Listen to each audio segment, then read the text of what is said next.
Boa noite, queridos amigos.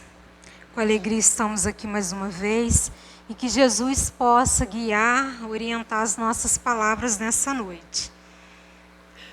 O estudo da noite, seguindo o capítulo 21, que é Há falsos cristos e falsos profetas, nós tivemos aqui diversos irmãos trazendo vários temas, vários itens para nós sobre esses falsos profetas.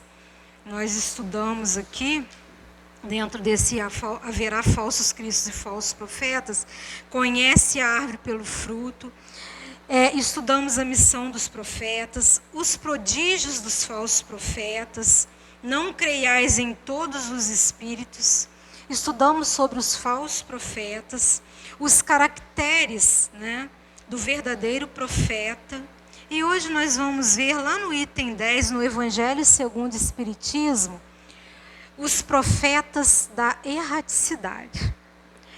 Essa mensagem no Evangelho segundo o Espiritismo, ela foi trazida a Allan Kardec para codificação dessas obras da doutrina pelo espírito de Erasto. Erasto foi um discípulo de São Paulo. E essa mensagem foi trazida a Kardec em 1862. Para nós entendermos a mensagem que Erasto traz para nós, na doutrina consoladora que é o Espiritismo, nós vamos entender um pouco desses termos, dessas palavras, Os profetas na erraticidade. Profeta, nós vimos aqui com os nossos irmãos que nos antecederam, que profeta é todo aquele que traz a mensagem do Cristo, é todo aquele que profetiza, que faz a pregação, é às vezes aquele escolhido para uma mensagem. Lá atrás, nós tínhamos vozes diretas, onde pessoas com uma índole boa, um espírito bom, mais inclinado ao bem, ouvia ou tinha um anjo que se revelava a ele determinadas coisas, determinados acontecimentos, e ele ia levar para o povo determinada mensagem. O anjo falou, apareceu o anjo, apareceu. Tudo isso seriam profetas também. Então, profetas, dentro do nosso contexto familiar doutrinário, nada mais são que os médiuns, Todo aquele que prega a palavra de Deus, que se esforça, não apenas para compreender, mas para seguir essa palavra, as leis morais do Cristo, tem na consciência o que ele deve, o que ele não deve fazer, porque já tem um certo discernimento. Porque nós não estamos naquele mundo lá atrás primitivo, com maxilar enorme, comendo cadáver vivo, para a nossa sobrevivência, muito no instinto. Hoje nós estamos animais racionais. Então, dentro da nossa racionalidade, diante do nosso conhecimento que vamos adquirindo a cada reencarnação, hoje podemos pensar, podemos agir diante do pensamento. As nossas ações, por mais instintiva que seja, elas têm uma questão teórica, reflexiva. Nós refletimos para agir. Mas nós também somos instintos. Não tem como ser só o racional e não ter o instinto. Assim como o animal também tem certa inteligência. Nós que somos animais racionais, porque temos um intelecto mais desenvolvido que outras espécies animais do reino animal, nós também temos instintos e não teríamos como tirar esse instinto.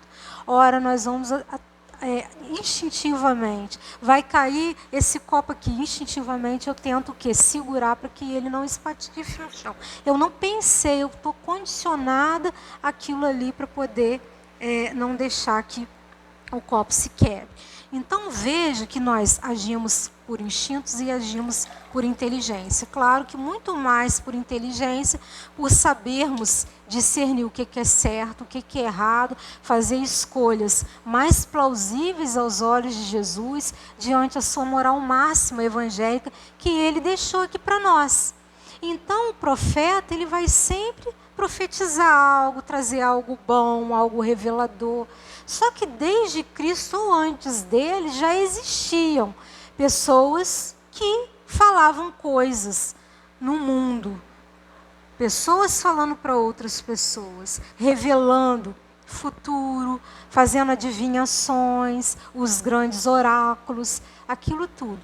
Não deixava de ser os profetas, ou seja, pessoas com dom mediúnico, que com Kardec, com a codificação, é que nós viemos perceber o que é a mediunidade em si, que não foi dada este nome lá atrás, mas as pessoas tinham vidência, as pessoas tinham um certo sexto sentido, tinha premonição do sonho. É tanto que lá atrás as pessoas sonhavam com determinados acontecimentos e queriam desvendar. Eu sonhei com uma plantação pegando fogo. Ia lá na feiticeira, na pessoa mais importante da vila, da comunidade, que faziam adivinhações, que era tido como profetisa, como profeta, que revelava, que sabia decifrar, decodificar um sonho, não é? Nós temos o sonho do faraó. Então, tudo isso é muito profético, as revelações. Tá, e existe até hoje, existe até hoje. E aí nós vimos dentro desse há falsos cristos e falsos profetas, que nós temos esses que profetizam coisas boas e que vai elevar a raça humana, vai contribuir com a marcha do progresso moral, vai trazer consolação, vai trazer esperança, tão próximo, né? Tão igual a doutrina espírita faz conosco. Mas tem aqueles que vai espalhar o terror, o medo, e vai fazer com que a humanidade não tenha sua emancipação moral, ou seja, sua elevação. E nós vamos ter esses profetas, esses missionários, ou determinam ser missionários e saem pregando, falando coisas por aí como se fossem mesmo uma revelação divina. É a questão da fascinação, a mistificação. E nós vamos ter, né, aqueles bons e aqueles inclinados ao mal. Aqueles que revelam coisas boas, que levam à prosperidade, né, à esperança e à consolação, e aqueles que vão te ajudar a se declinar e a entravar o progresso. Esses são os profetas, né? Falso é tudo que é contrário à verdade. Isso que é falso. Tudo que eu estou contradizendo a verdade é uma falsidade, né? Eu não estou usando com a verdade, isso que é ser falso. E erraticidade, o que é erraticidade? Erraticidade é um termo que Kardec criou. É o estado, tem a ver com a condição de todos nós que não somos matéria, nós somos espíritos. Então é a nossa condição após o desencarne, ou seja, a morte do corpo físico, morreu o corpo físico, nós espíritos vamos ir para onde? O que nós vamos fazer? Para onde nós vamos ir? Aonde nós vamos estar? Nós vamos ficar num estado de erraticidade. Então, erraticidade nada mais é que estado, que condição do espírito. Espírito esse mortal, que reencarna sucessivamente, que nós já vivenciamos muitas outras reencarnações, não vidas, vida é uma só, mas várias existências. Então tivemos várias existências. E o intervalo de uma existência a outra existência é a condição de erraticidade. Vem de errático, de errante. Não errante no termo só do erro, não é? De não estar apto a fazer o que é certo, não. É o estado que o espírito, vamos colocar que ele vagueia nos dois mundos. Ele está, às vezes, desorientado, está perdido, está em desequilíbrio, às vezes nem sabe que desencarnou, que morreu. Ele está muito apegado às coisas materiais, ele está muito apegado à casa, aos sentimentos, às emoções. Ele está por aqui. Se ele não estiver por aqui, ele está no mundo espiritual. No mundo espiritual, como que ele está no mundo espiritual nessa erraticidade? não tem lugar fixado.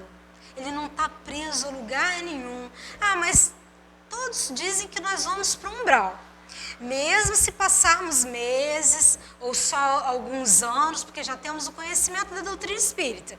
Não vamos igual a André Luiz, que ficou 8 anos e não tinha conhecimento da doutrina. Quem garante? Quem garante que mesmo André Luiz tendo um equívoco moral, não é?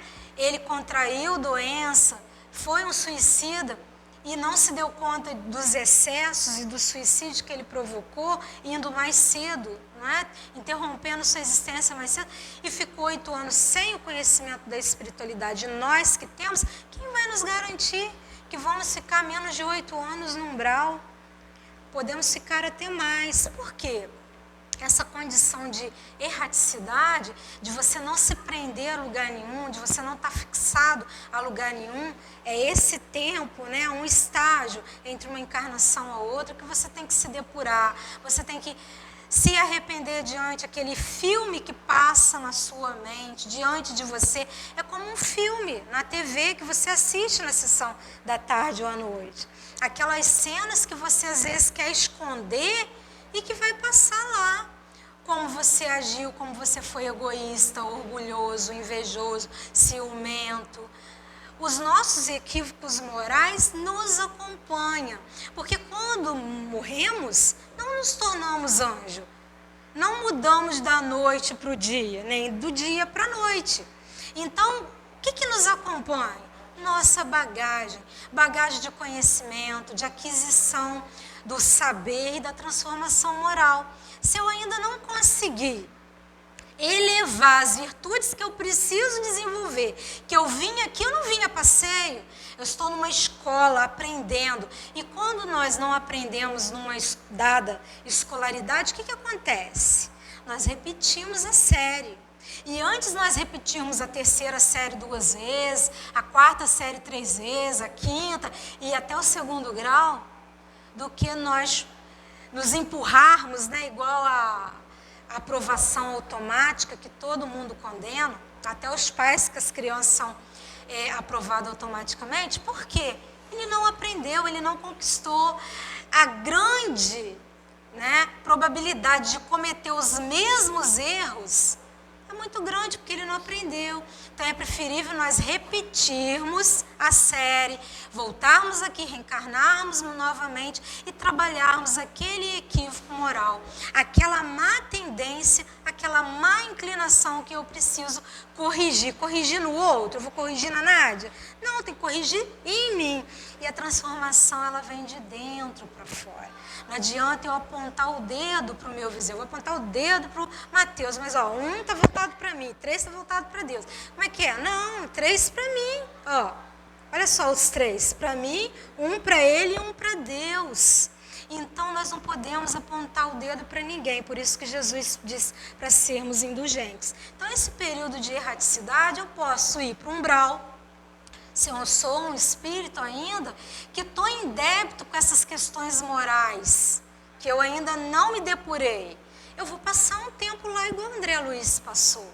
Vou ter certa aprendizagem, vou poder me arrepender, suplicar a Deus a oportunidade de sair daquele estado de espírito errático para começar a ir para uma colônia melhor, de aprendizado e pegar com unhas e dentes tudo aquilo que me for passado para melhor planejamento do futuro reencarnatório, onde vai me dar uma outra oportunidade de voltar na escola, de reencarnar nessa órbita ou não, nesse planeta ou não, eu vou voltar tantas vezes necessário for para que eu me conserte. Não é consertar o outro, para que eu me conserte, me transforme, me lapide.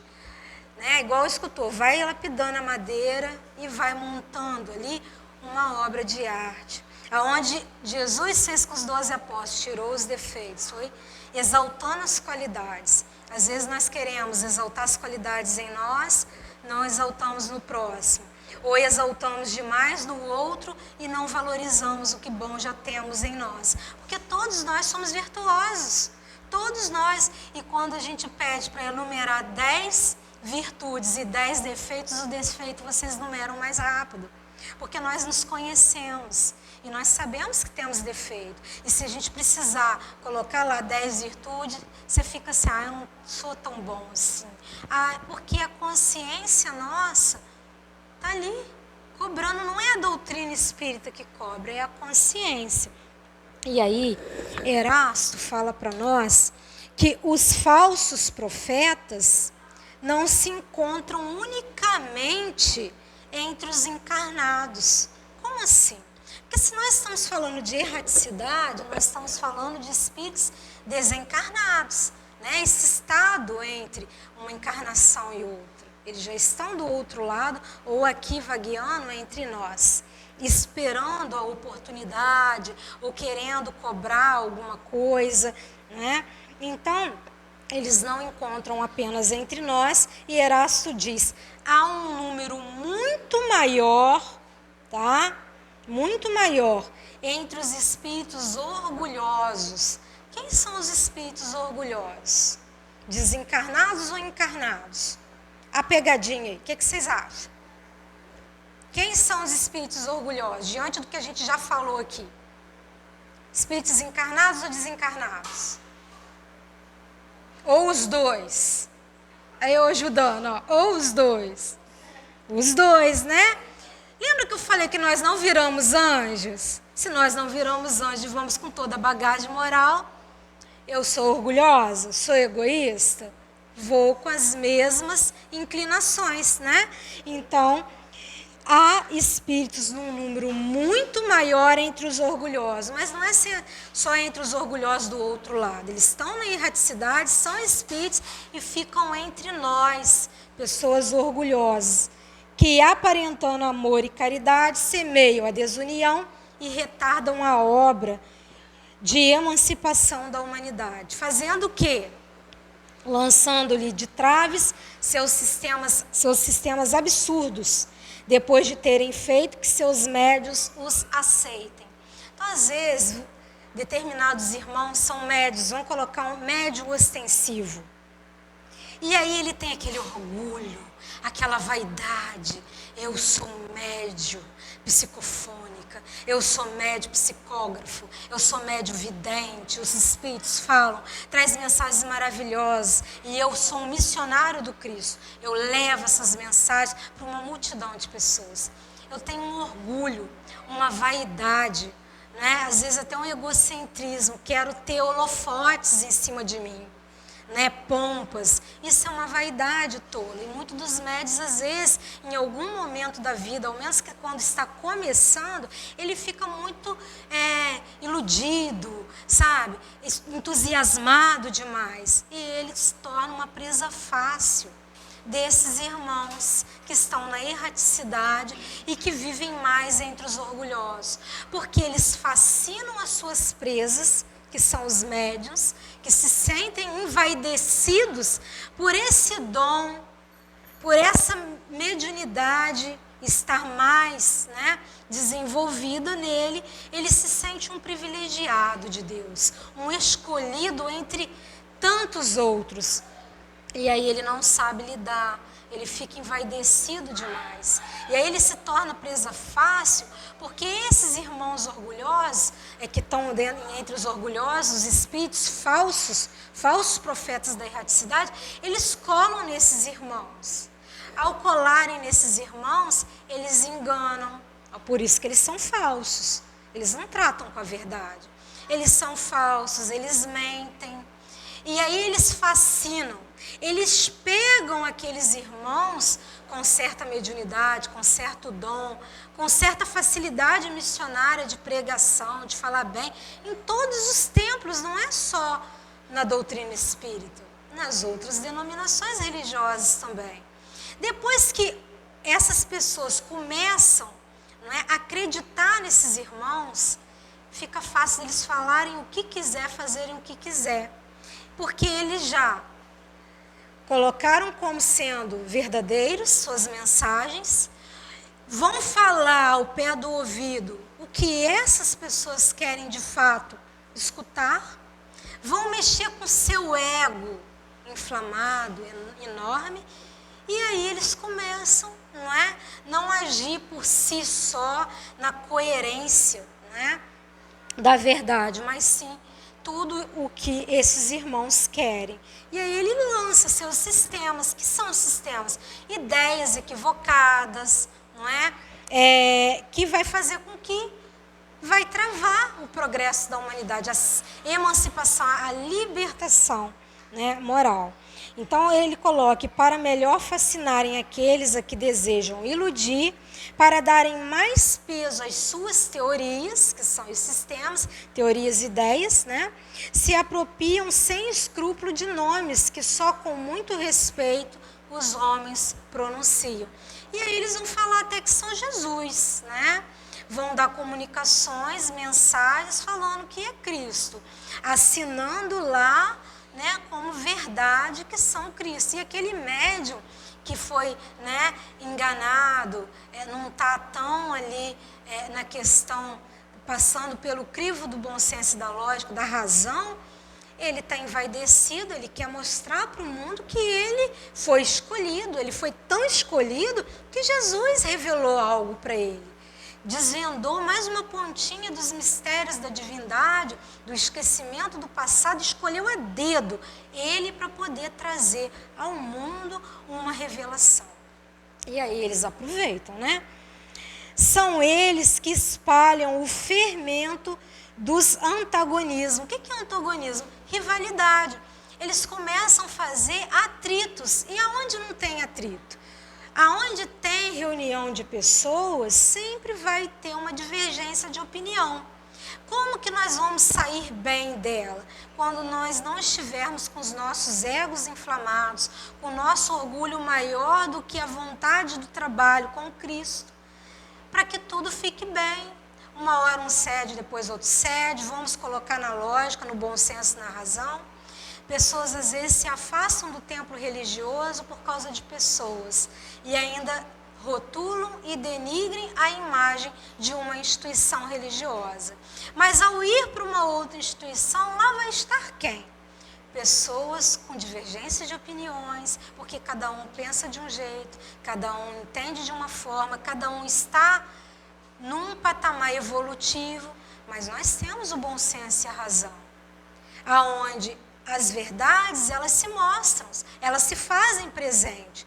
E com o tempo, mesmo que os indivíduos não aceitem, a lógica, o bom senso virá. E depois o grupo vai entender, porque a grande massa vai entender o que seja verdade ou não. O que tem fundamento ou o que são infundáveis, místicos, enganosos, fantasiosos. Então, esses irmãos que espalham o fermento, né, das rivalidades entre os grupos, que os estimulam a isolarem-se um dos outros. Quantas pessoas, às vezes, por terem uma discussão, um desentendimento de opinião, de ideias nesses sistemas, não vai mais, não sai nem de casa. Vive isolada, desconfiada e fala assim: a raça humana é muito difícil de lidar. Eu prefiro agora lidar com os animais. Eu amo animais, é mais fácil lidar, não me dá trabalho. E aí você não está crescendo, você não está evoluindo. Porque o animal você vai mandar sentar, vai mandar deitar, você coloca comida e água e deixa para lá, ele não vai te aborrecer, é muito cômodo, não é? Mas e o despertar da consciência, da moralidade? E os equívocos morais que nós temos que trabalhar? A tolerância, a paciência, o perdão. Não tem como haver progresso sem haver perdão. Então eu preciso, às vezes, ter indulgência. O irmão falou mais ríspido, o irmão estava chateado. Às vezes não é com você, às vezes é com ele mesmo, às vezes é um problema familiar. E às vezes nós precisamos relevar determinadas coisas, porque essa é a indulgência que Jesus pede para nós. E aí, esses irmãos da erraticidade, os falsos profetas, eles estão muito ligados entre nós. E eles se ligam aos nossos pensamentos equivocados, às más tendências. Nós atraímos, né, legiões de espíritos assim, conforme o teor vibratório nosso. E eles começam a ajudar, né, a termos as intrigas, as desavenças de opiniões. E procedendo assim, são os primeiros a dar o mais formal desmentido de suas pretensões. Porque se eles fossem espíritos iluminados, missionários de Deus, um profeta bom e verdadeiro, ele jamais plantava discórdia no coração da humanidade. Ele jamais ia contribuir para as pessoas ficarem rivais uma das outras, em guerra, igual está o país lá da Ucrânia em guerra, fomentando discórdia, ódio, assassinato. Né? E tantos irmãos estão ali, né, como falsos profetas, lutando pela falsa paz, mas colocando mais gasolina na fogueira. Então, cegos, portanto, são os homens que se deixam cair em tão grosseiro embuste. Por que essa emboscada nós caímos? Porque nós somos preguiçosos, invigilantes. Estudar, compreender, dá trabalho. Você tem que pegar o dicionário, fazer um fichamento, escrever. Ah, não entendi ainda, pega outro livro, essa palavra está falando aqui de fascinação. Vamos pegar um livro só falando disso. Ah, está falando de mediunidade, está falando de obsessão, vamos pegar outro. Dá trabalho. Nós precisamos, às vezes, sair da zona de conforto. É muito fácil falar assim, eu já cansei, não adianta, eu não entendo a moral do Cristo, não entendo as parábolas, é muito difícil. Poxa, ele usou coisas simples. Nós é que complicamos, porque ele usou o dia a dia do povo, do pescador, do lenhador, das pessoas ali que conviviam na sociedade, nas comunidades, que andavam com ele. Nós é que temos uma facilidade maior para complicar, porque não é complicado. E a doutrina espírita ela vai nos trazer de forma mais clara, mais consoladora e o porquê das coisas. Né? Aí Erasto, esse discípulo de São Paulo, que viveu na época de Jesus, né? Ele fala assim, mas há muitos outros meios de reconhecimento desses falsos profetas da erraticidade. Espíritos da categoria em que eles dizem achar-se, têm de ser não só muito bons, como também eminentemente racionais. Né? Pois bem, passai-lhes os sistemas pelo crivo da razão e do bom senso, e vede o que restará. Convide, pois, comigo. E aí Erasto chama todos nós para observar a essência desses irmãos, que dizem ser bons. Mas se eles fossem bons, eles não plantariam a discórdia, não é? Não fascinariam, colocariam os médios para terem um pouco de credibilidade para depois eles soltarem, né, as pérolas deles. Aí ele coloca assim, convide, pois, comigo, em que todas as vezes que um espírito indica como remédio aos males da humanidade, ou como meio de conseguir-se a sua transformação, coisas utópicas e impraticáveis, coisas irreais, que não tem lógica, né? Não está baseado no bom senso da lógica e da razão. Para conseguir sua transformação, medidas pueris e ridículas, quanto à fórmula, quando formulam um sistema que as mais rudimentares noções das ciências contradizem, não pode ser senão um espírito ignorante e mentiroso. Porque eles vêm tentando manter aquele padrão, não é, de verdade, mas eles não conseguem. Os espíritos que comunicam conosco nas reuniões mediúnicas, eles vêm, falam de forma culta, não é? Dão assim comunicações que você pensa assim com um espírito elevado. E, de repente, ele cai numa gargalhada. Enganei vocês, vocês são presas fáceis, vocês são fáceis de ludibriar, de enganar, e bate palma, e bate na mesa, e ri, e debocha, porque nós estávamos sendo levados por aquilo ali. E não foi diferente com Kardec na codificação. Quantas comunicações Kardec obteve naquele momento mediúnico, dos médios ali, envaidecidos, querendo pompas. No filme a gente vê, né? Querendo até cobrar parte da obra do Kardec para receber, porque trabalhou muito e não recebeu nada. E a mediunidade é de graça. Nós não podemos cobrar. Desde que haja cobrança, já há uma falsidade profética.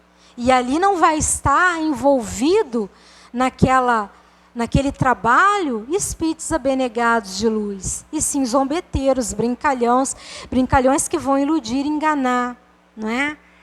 Então, esses espíritos que falam essas coisas para enganar, que nem a ciência consegue comprovar, o que Kardec disse para a gente?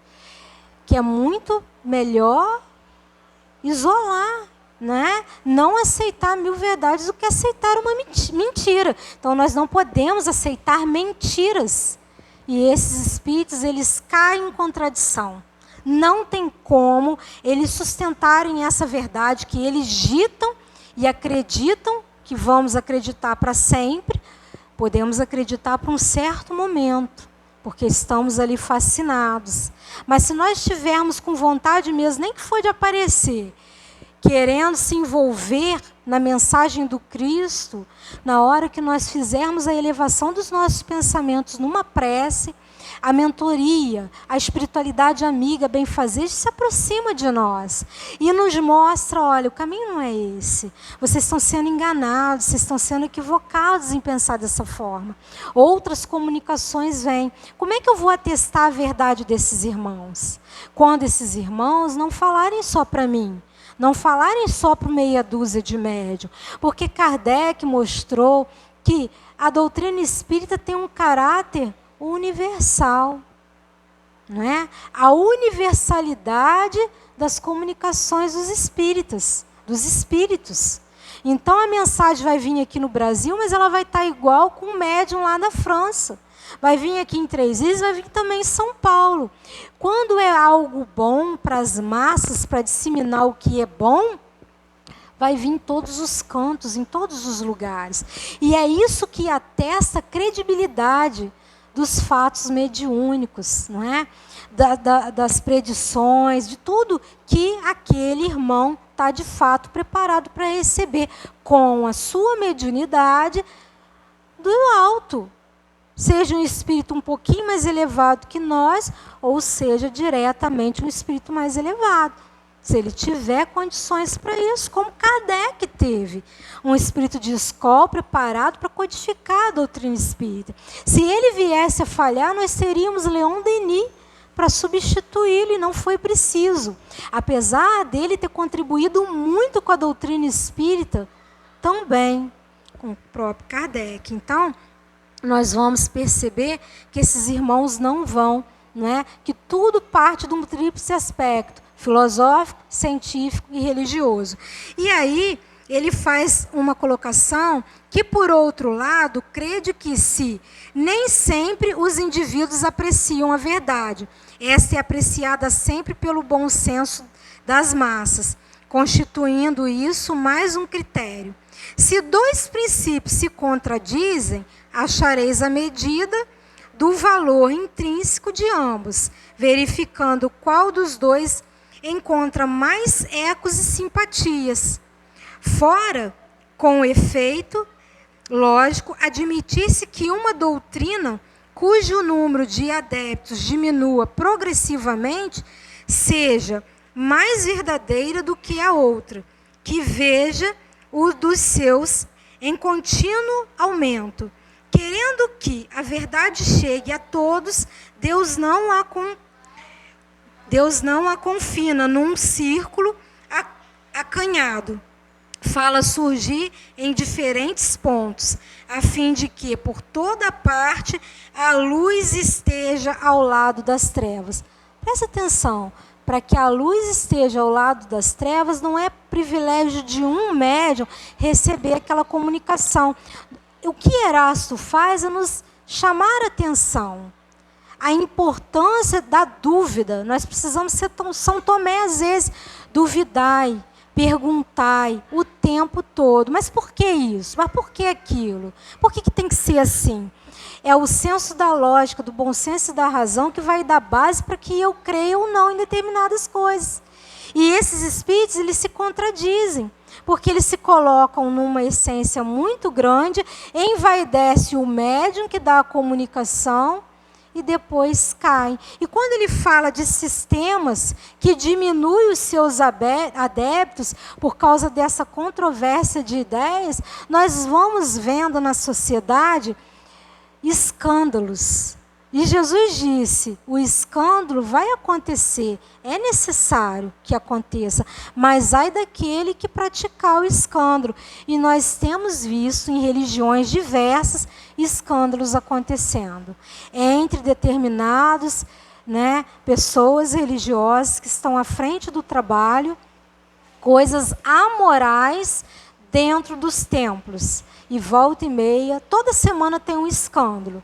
De A ou B, quem está lá na frente, a gente não está aqui para citar, mas há um escândalo. E as igrejas vão, em todas as denominações religiosas, vão diminuindo porque se perde a credibilidade. Quando a resposta é só essa, Jesus quis assim, Deus quer assim, Deus escolheu uns para sofrer e acabou. Você vai queimar no inferno. As penas são eternas. E você não tem a lógica do bom senso da razão para responder. As pessoas estão incomodadas. Esse Deus quis assim e pronto causa um incômodo muito grande. Muito grande. Uma mãe queria abortar o filho, não consegue. A gravidez está muito adiantada. Mas aí ela tem o filho e joga na lata do lixo. Aí os ratos vão e roem os dedos do recém-nascido. Deus quis assim. Mas por quê? É provação. Provação para quem? Provação para a mãe ou provação para a criança? É provação. E esse Deus que os religiosos não sustentam a resposta, o nosso intelecto, que é racional, que é ampliado a cada existência, cada reencarnação, porque nós não temos uma única existência, porque Deus é bom e justo e acabou. Então, uns não sofrem porque Ele quer que sofra. Uns não têm um intelecto desenvolvido porque Ele quer que tenha. E o outros é demente, tem limitações neurológicas.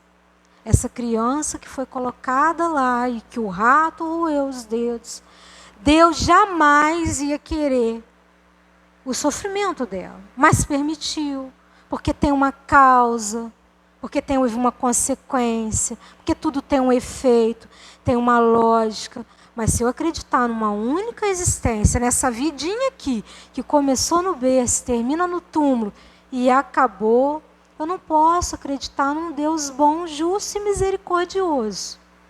Aí eu vou descobrir que realmente o inferno é válido e que eu vou ficar lá para sempre. Mas eu não conhecia a verdade, então a verdade não me libertou. Então, eu já nasci condenado, sem saber que eu ia pecar ou não, que eu ia errar ou não. Então, que paradigma é esse? Que sistema é esse? Que ideia teórica é essa que vai dividir a coletividade e vai ter uma trave? O que é trave? Trave é que impede alguma coisa, que vai impedir essa emancipação da humanidade. Esse progresso, essa espiritualização, essa moralidade da qual nós viemos aqui fazer. Como é que eu alcanço a moral? A moral que o Deus quer de nós, a moral que o Cristo veio exemplificar, é só caridade? É só dar alguma coisa ao faminto? É só vestir o que tem frio? É só dar água a quem tem sede? Não, é muito mais que isso.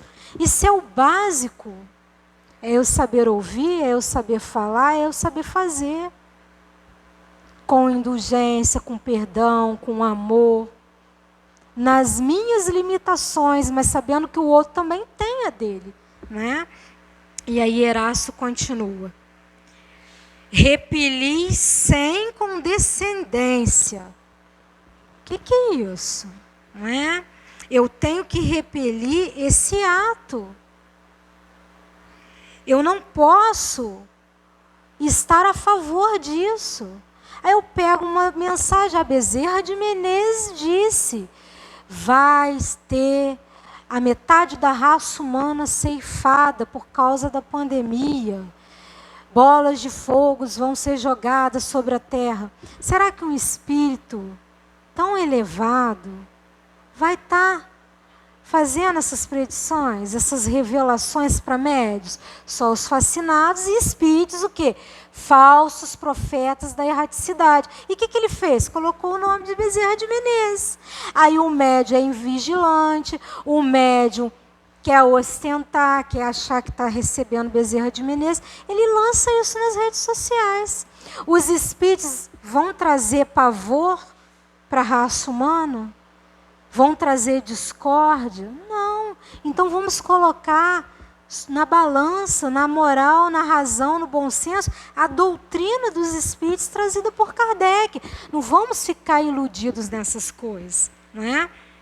E aí ele fala, vamos repelir sem condescência todos esses espíritos que se apresentam como conselheiros exclusivos. Nós temos conselheiros exclusivos? Não temos, né? Pregando a separação, ou o insulamento, né? O ato, ou o efeito de se isolar, de ficar na solidão, de se afastar de tudo, de ser um desconfiado de todo mundo, de viver privado dentro de casa, com medo, deixar o medo tomar conta. Não, nós precisamos combater. São quase sempre espíritos vaidosos e medíocres que procuram impor-se homens fracos e crédulos, não é? Desperdiçando exagerados louvores a fim de o fascinar e de tê-los dominados. São geralmente espíritos que têm sede de poder. Ele tem muito poder dentro de casa, quer mandar, ou em setores públicos do qual ele tem um cargozinho mais elevado, ele quer pisar nas pessoas, não é? Então, quando eles desencarnam, como é que eles continuam? Da mesma forma, não é? Então, eles são assim, espíritos sequiosos de poder e déspotas públicos, ou nos lares, quando vivos, ainda querem vítimas para tiranizar depois de terem morrido. Por que depois de terem morrido eles continuam assim? Porque nós não viramos anjos, nós não vamos mudar, nós vamos continuar com os mesmos caracteres, né? Em geral, desconfiai das comunicações que trazem um caráter de mistificação, ou seja, as mensagens sendo reveladas como divinas, como de espíritos elevadíssimos, né? Então, nós precisamos entender que há sempre, nesses casos, motivos legítimos de suspeição, ou seja, nós precisamos desconfiar o tempo todo, né? Porque nada de atos extravagantes, cerimônias.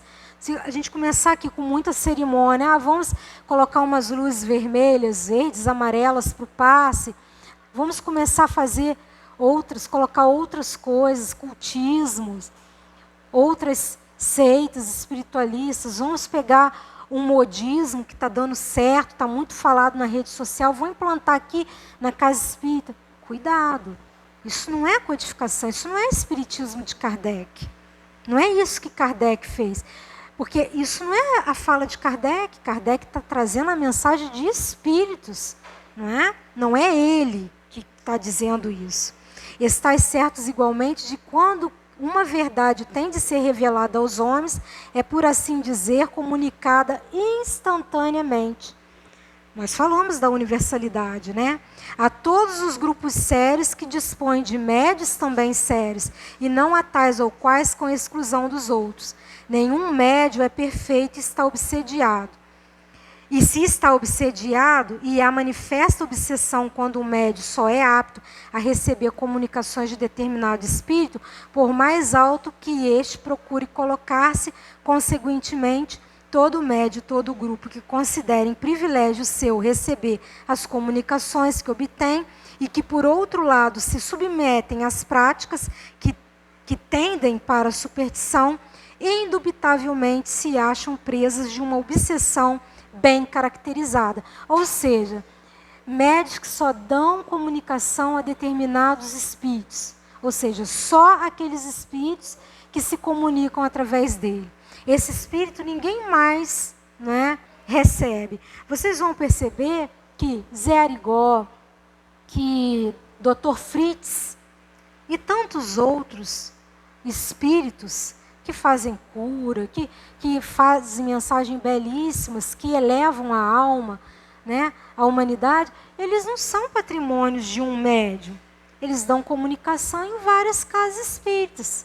Preto Velho, por exemplo, dá comunicação em várias casas espíritas.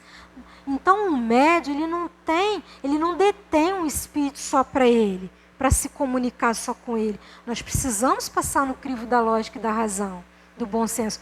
Tenha cuidado, porque isso é muito perigoso, não é? A Nádia recebe a Maria Antônia, mas a Maria Antônia é um espírito iluminado, um espírito quase igual a Jesus, mas só a Nádia recebe a Maria Antônia. Cuidado com isso. Porque provavelmente esse espírito que é bom e quer trazer uma mensagem, ele não vai utilizar a mediunidade de uma médium séria só a Nádia. Ele vai ter outras casas espíritas que têm médiums sérios a serviço do Cristo para poder elevar a moralidade de outros, trazendo ensinamentos necessários e importantes para o crescimento moral de cada um. E ele vai em todas as outras casas, todas as cidades, em todas as... Não é? Então ele vai implantar ideias boas que venha de encontro com Cristo. Não vai envaidecer a Nádia, só a Nádia recebe a Maria. Não sei o que. Não, cuidado com isso. Não é? Então, ele fala, né, para a gente poder ter cuidado, porque senão a gente fica ostentando o espírito, guardando espírito como se fosse um bebelô, né? Esse espírito é meu, só fala através de mim. A Edna quis dar comunicação, mas claro que ele não vai se comunicar, porque ele se comunica só comigo. Então você já está querendo ser, né, ter ele como propriedade, a sua propriedade, né, não é? Tem como.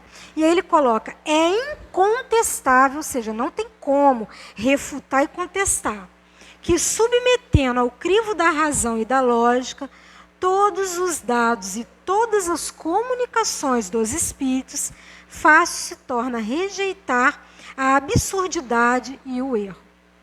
Pode um médium ser fascinado e iludido um grupo, mas a verificação severa que se procedam os outros grupos, a ciência adquirida, a alta autoridade moral dos diretores de grupos, as comunicações que os principais médios recebam, como um cunho de lógica e de autenticidade dos melhores espíritos, justiçarão rapidamente esses ditados mentirosos e astuciosos, emanados de uma turba de espíritos mistificadores, ou seja, enganadores, não é? Que usam da mentira e da farsa, ou maus. Então, Erasto, discípulo de São Paulo. E aí, nós vamos perceber que, com o tempo, o próprio grupo tem outros irmãos. A prece é feita, a espiritualidade ampara. A fascinação é um tipo de obsessão muito sutil e perigosa, e que o médium às vezes não percebe que ele está fascinado, falando coisas que não vai de encontro com a lógica, com o bom senso, com a razão. Então nós precisamos passar na peneira, não é? Está sendo bom só para você? Está envaidecendo só para você ou está contribuindo para a coletividade daqui do ambiente mediúnico? Vai servir para aqueles outros fora daqui? Está fazendo bem para a espiritualidade? Ou está fazendo bem só para o seu ego? Ou só para esse espírito que está se comunicando, também querendo se envaidecer? Nós precisamos ter cuidado. E aí nós vamos terminar só pegando uma mensagem aqui no livro dos Médiuns, que ele fala para a gente ler, o capítulo 23. Os motivos da obsessão variam segundo o caráter dos espíritos. Algumas vezes é uma vingança que exerce sobre o indivíduo do qual tem algo a se queixar durante esta vida ou em outra existência. Frequentemente também não há outra razão do que o desejo de fazer o mal. Como sofre, quer fazer sofrer aos outros. Encontra uma espécie de gozo em atormentá-lo, em vexá-los. Além disso, a impaciência que se demonstra ou excita, porque tal é o seu objetivo. Ao passo que desiste pela paciência, em se irritando, mostrando despeito, se faz precisamente o que ele quer. Esses espíritos, por vezes, atuam com ódio e por inveja do bem. É por isso que lançam suas vistas malfazejas sobre as mais honestas pessoas. Sobre as mais honestas. Isso daqui, Erasto também vem nos chamar a atenção, para quando ele fala para que nós possamos ler lá no livro dos Médios, esse item 23, capítulo 23 da obsessão, é que parece que é só fascinado aquele que tem a má tendência, a má inclinação, que não está seguindo os preceitos morais do Cristo. Às vezes ele está, às vezes é um médium bom, às vezes ele se esforça, às vezes ele faz a caridade, às vezes ele tenta viver o Cristo ali, se esforça bastante e faz o máximo de si, mas ele ainda tem certa vaidade, ele ainda tem as suas fraquezas morais. E é essas pequenas brechas que esses irmãos aproveitam e se acheguem. E aí depois, ele fala que há espíritos obsessores sem maldade também. Da mesma forma que há médiuns que são fascinados sem ser inclinados ao mal, né, e até são bem esforçados a fazer o bem, há também espíritos obsessores sem maldade. Ué, mas como assim? Se eles fazem a obsessão, como é que eles não são maus? Que tem mesmo algo de bom, mas que tem o orgulho do falso saber. Eles têm suas ideias, seus sistemas sobre as ciências, a economia social, a moral, a religião, a filosofia.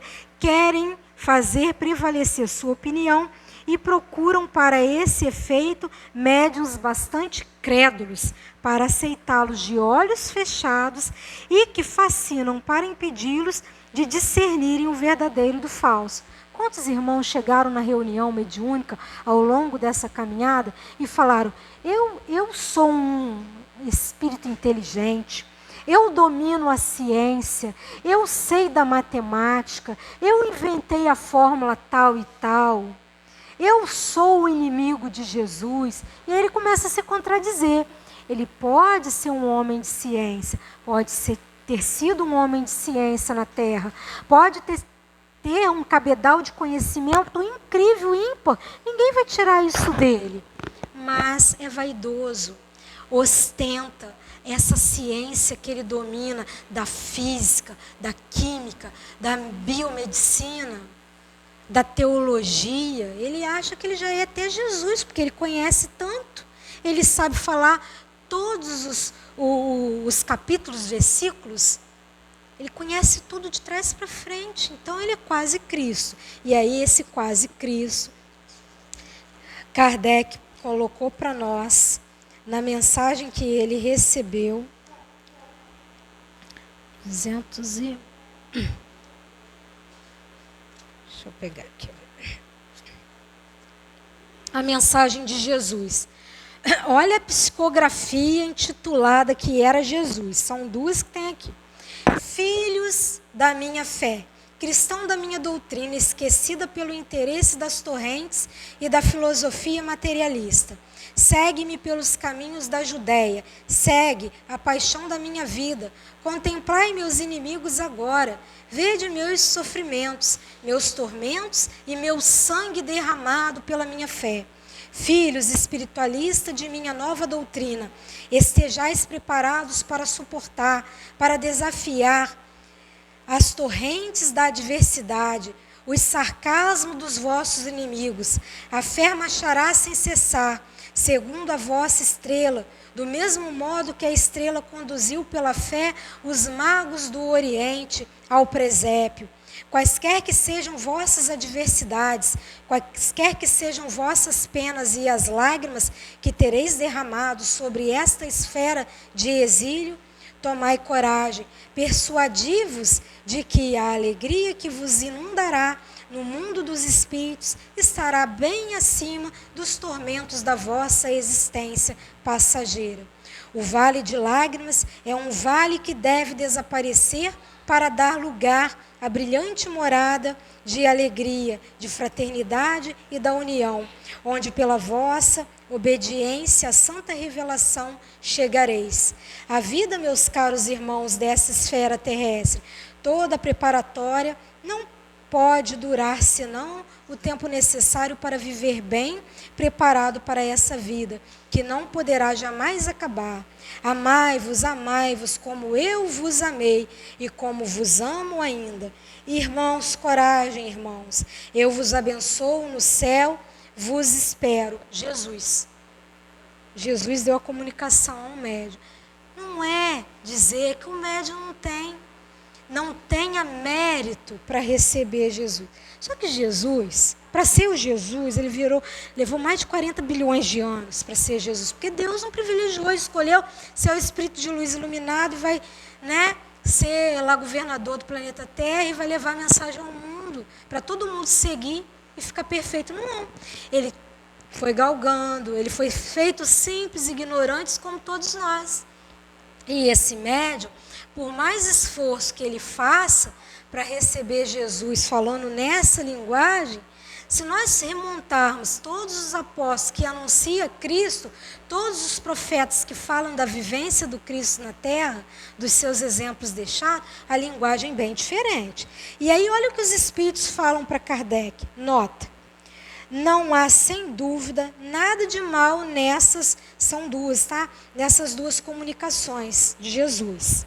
Mas o Cristo jamais teve essa linguagem pretensiosa, enfática e empoderada, empolada, que sejam comparadas com aquela que citamos mais acima e que leva o mesmo nome, e se verá de que lado está a marca da autenticidade. Se é um médium fascinado, que gosta de ostentar, que tem seu ego inflamado, não. Lá naquela casa não aceitaram que eu estou recebendo Jesus. Kardec não aceitou e vira as costas para Kardec, vira as costas para aquele grupo sério de médios e vai blasfemar contra aquele grupo de estudiosos que passava tudo no crivo da lógica e da razão. Então, todas essas comunicações foram obtidas no mesmo círculo. Nota no estilo um ar de família, rodeio de frases idênticas, de mesmas expressões, frequentemente reproduzidas, como, por exemplo, ide, filhos, etc., de onde se pode concluir que foi o mesmo espírito que agitou todas sob nomes diferentes. Nesse círculo, entretanto, muito consciencioso de resto, mas um pouco muito crédulo. Não se faziam nem evocações e nem perguntas. Esperavam-se de todas as comunicações espontâneas. E se vê que isso não é, certamente, uma garantia de identidade. Com perguntas um pouco persistentes, de lógica cerrada, ter-se-ia facilmente restabelecido esse espírito em seu lugar. Mas ele sabia nada ter a temer, uma vez que não se lhe perguntava nada, e que se aceitava sem controle e sem olhos, e de olhos fechados, tudo o que lhe diziam. Então, presta atenção, os espíritos estão ali, diante de nós, ao nosso favor. Nós precisamos perguntar, e muitas das vezes é necessário que o médium tenha essa preocupação. Porque se você faz pergunta e o espírito não souber responder, ali já mostra que ele não tem uma elevação tão maior do que a tua. Não tem. Ele não sabe falar nome, ele não sabe falar nada. Mas isso não é importante. Cuidado. Quando os espíritos, ao darem a comunicação, fala que tudo não é importante. Porque aqui, Kardec, é filosofia, é pergunta, é questionamento. Quando ele foi perguntado?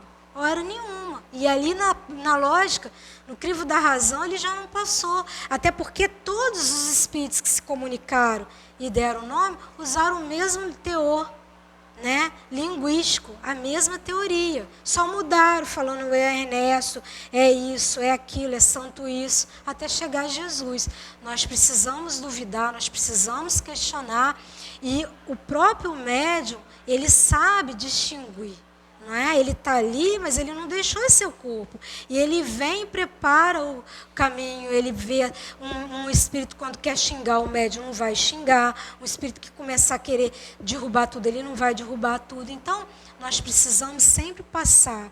Então, o livro dos médiuns é a nossa cartilha. Nós precisamos saber de trás para frente. E fazer valer o ensino da doutrina. Porque não é espiritualismo, é espiritismo, não é personificação de quem está à frente do trabalho. Então, que nós possamos ir, pregar a verdade e nos libertar, mas nos esforçar para entender e praticar o que a espiritualidade nos traz como verdade.